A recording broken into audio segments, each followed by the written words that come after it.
Hello everyone, bringing you a video today talking about this and the trousers that go with it. And this is a Royal Navy Mark III foul weather jacket, trousers being Mark III foul weather trousers. And this turned up in a mannequin video I did recently, a bonus mannequin video looking at Royal Navy rating, serving as upper deck crew in the South Atlantic in 1982. And these were indeed worn during the Falklands War. Known as foulies to the sailors, they're quite an effective foul weather jacket for the time period at least, made of nylon. The origin of this piece of protective clothing dates back to the 1950s and the immediate post-war era really, when thinking was being put into better foul weather clothing and sea survival kits as well, and we've looked at some of the life jackets and things that came out of that on the channel already. And basically they would see incremental developments in improved materials, changes to the design, through to the 1980s, which is what we have here, obviously a 1980s foul weather jacket. The initial 1950s design was an incremental development of oilskin clothing which had gone before, but then made in PVC, and it was a belted short jacket with pockets and trousers made in the same material. During the 1960s, I believe, also in the early 1970s, a nylon version was introduced, which differed slightly in design. Very similar to this, but with a button front. An example was also made in green, used by the Royal Marines. And I understand there's also an orange version of this, which was worn for a time, but the final standard version settled on blue, which is what you see here. So this is a late 70s, early 80s sort of introduction date, certainly in use by the Falklands War, so late 70s most likely. I haven't been able to track down the exact dates when this particular design with the Velcro or touch and close fastening down the front was introduced. It's a very simple design. It's removed the waist belt from the earlier PVC design. The original button version had removed that as well. You've got pockets at the hips here, you can see here, flat pockets which are closed with Velcro. These up here, keep them nice and weather tight, and as you can see, the neck of the pocket doubles over to keep them fairly weather tight there. It's relatively effective. Obviously Velcro closure down the front over a heavy duty zip, as you can see there. A big pull tab to make that easy to use if you're wearing gloves. Relatively heavy duty zip. It is made of metal. This time period quite a lot of zips and things were being swapped out for plastic, but on this they've stuck with a heavy duty metal zip. As I say, a pocket on each hip there. The cuffs are, as you can see here, elasticated within, so you have an inner sleeve there, and that also has a Velcro closure on there too. So you have an elasticated sort of cuff within, but you can tighten that in around. I'll show you here. It is elasticated, it's stretchy, but it can be tightened in around the wrist. And as I say, there's a double cuff there. It's stitched in roughly here on the inside. We will turn this inside out, of course, and have a look at the interior as well. The hood is an interesting design here, worn back as it commonly was. I'll unfold this now and we can have a look at essentially how it works as a face protector in extreme cold weather. So before I unfold the whole hood, you see there's actually a hood within a hood. There's an small elasticated hood which is designed to fit closely around the head. And then I'll unfold the main hood over this and you'll be able to see the face protector and so forth. So here we have the main hood, and as you can see, this has a foam rubber face protector here, covered in vinyl. And then you can, once this is sort of fixed up around the face here, you can close up the collar with the zip and the Velcro and use this draw cord here to pull everything in tight around the head, and it just has a rubber stop on there, and that, as you can see, protects the vast majority of the face. For its time, this is not a bad protective garment, and as far as I'm aware, the foulies were relatively popular as a working garment in foul weather. Certainly designed to keep you warm, or as an outer layer. Obviously you'd wear layers underneath this, designed to keep the weather off you in extreme environments, and relatively effective, as I say, for the time period. Obviously technology in clothing has moved on greatly since then, and foul weather clothing has improved massively, but for the time period this really wasn't a bad design. We'll move this round now and we'll have a look at some of the details on the way around. So looking at the left hand side of the mannequin here, you can see the straps on the hood, which we'll talk about when we look at the back of this. But you can see on the shoulder here we have an epaulette, and this is fixed with Velcro. You can see we have a rank slide on here. Now up to this point, obviously officers had rank slides, but But in around 1970, when the first sort of version of this with epaulets was introduced, which was the button-fronted version, epaulets had to be introduced, or rank slides to wear on the epaulets had to be introduced for ratings. As I say, officers had rank slides up to this point, no problem there. But wearing rank on this, or wearing your rate on this, was not really practicable. The Royal Navy, of course, still using arm badges on the number 8 shirt and the number 3 uniform. So a new way of wearing your rate or showing your rate had to be introduced.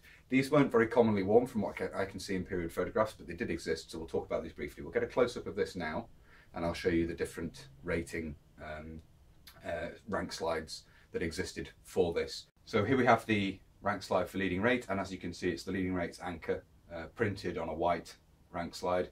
As I say, these were introduced around 1970, and they were worn only on foul weather clothing, at least for these the junior rates of leading rate and petty officer. In 1979, new rank slides would be introduced for wear on the jersey heavy wool, but these would continue to be worn on foul weather clothing. Next we have the printed rank slide for petty officer, which perpetuates that rate badge, as you can see with crossed anchors and crown above. Essentially these are just the ratings badge worn on the shoulder as opposed to on the arm, as had been done previously. Again, these were just, when introduced, these were just for wear on foul weather clothing. Next we have the Chief Petty Officer's badge, and this was a departure because chiefs up to this point didn't have a rank badge per se. And they had done in antiquity, back in the Victorian era, but at this point rank badge was not part of their uniform. They simply had their cap badge, and the position of their rating badge on the collar of the uniform or on the breast of the working shirt dictated their rate. So to create a rank slide for them, the cap badge design was essentially taken, and you can see that printed here onto a white rank slide. These were not just for wear on the foul weather uniform for Chief Petty Officers, they could also be worn on the jersey heavy wool. But again, around 1979, a new rank slide was introduced for wear on the jersey heavy wool in coloured on black, and these were relegated to just being worn on the foul weather clothing. The last one we'll look at here is the Warrant Officer's rank slide, and again, these were worn on foul weather clothing from around 1970. As with Chief Petty Officers, they could also be worn on the jersey heavy wool, and as you can see, it's the Royal Coat of Arms. These would be superseded with a full colour version around 1979, but again, the yellow ones would be retained for wear on foul weather clothing. So that's the story of the ratings rank slides. We'll move this round now and we'll have a look at the back of the jacket and the back of the hood. Looking at the back of the jacket, we can see the single seam down the centre here, and we've got the 4 straps crossing on the hood there, which allow it to be drawn in around the head. Quite an effective design. As I say, I've tried this on, and it really does work quite well to protect the head. So quite effective from that point of view. Moving around to look at the right side of the uniform, there's not really anything new to talk about in terms of what we can see up here, but one thing I will mention, if I lift the arm out of the way, you can see down below here the sides of the waistband are elasticated. So the idea of that being, of course, to draw it in around the waist or around the hips. In theory, at least, water should run off the jacket down onto the trousers and down to the ground. That's the idea. Stops obviously this riding up and so forth. And as I say, it's quite a long jacket, so in theory at least it shouldn't ride up over the trousers. The trousers are quite high-waisted. We'll have a look at them in just a minute.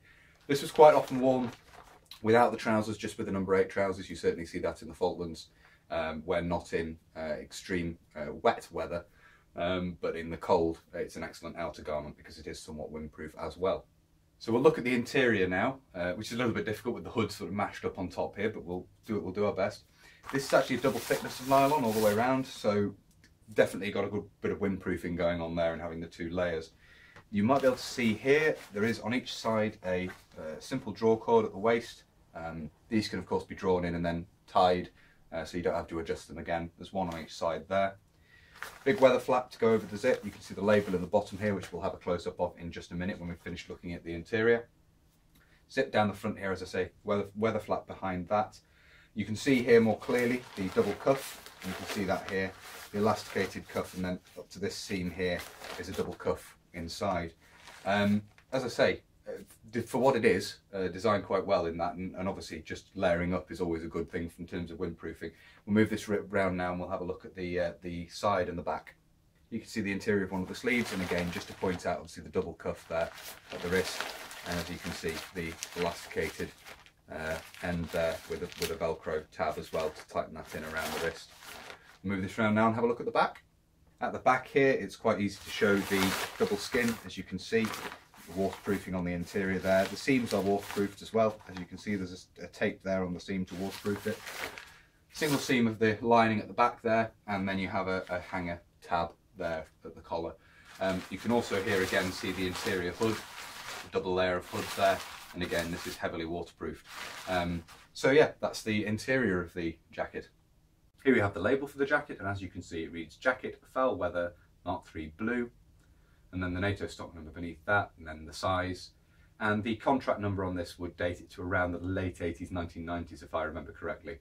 So it's not a Falklands era example, but it is the same as was worn at the time. Okay, so that was a look at the jacket. We'll get on now to have a look at the trousers. You can see these here, very, very simple design. No pockets on these at all. They're literally just an overgarment. Elasticated waist, quite high-waisted. You can see how high the rise is there if I put my hand at the bottom. They're high-waisted, the idea of course being if you're bending and working wearing these, you're not going to end up with the jacket rooking up over the waistline of the trousers. So they're very high-waisted. Let's say really good, strong elasticated waist on there. So they fit multiple sizes basically. And of course they're designed to be worn over other clothing. So they are quite voluminous, quite baggy, big straight leg trousers. And they just open at the ankle here. As you can see, no elastication, but we do have a Velcro tab, which means they can be tightened in around the ankle. So very simple design, again made of nylon. And we'll have a look at the interior of these now. So this is the interior of the trousers, not a lot to see here. They are a double layer of nylon, again there's an inner thinner layer. You can see the elastication at the waist there. They're just a plain pair of over trousers essentially. This is the front.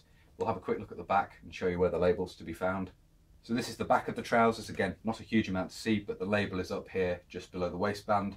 We'll get a close-up of that now. Here we have the label on the trousers. And as you can see, they're labelled Trousers Foul Weather Mark III Blue. You have beneath that the NATO stock number and the size. And these in this instance are manufactured by Vacuum Reflex Limited. And the contract number I believe would date these to around the early 1980s. So there we are, that's a look at this Royal Navy foul weather jacket and trousers. As I say, introduced around the late 1970s in this form with the Velcro down the front. Previously worn as essentially the same sort of jacket with a button front. And worn into the 1990s, so relatively long-lived, and as I say, for the time period, not a bad design. And as I say, part of the Falklands War kit in terms of the Royal Navy at least, so quite interesting from that point of view. Commonly seen in photographs of the time, of course, with men having to serve as extemporised anti-aircraft gunners on the upper deck. But I hope you found that interesting, as I always say. If you like my videos and you'd like to support the channel, there's of course a Patreon page, which I've mentioned in previous videos, and speaking about the mannequins and so forth.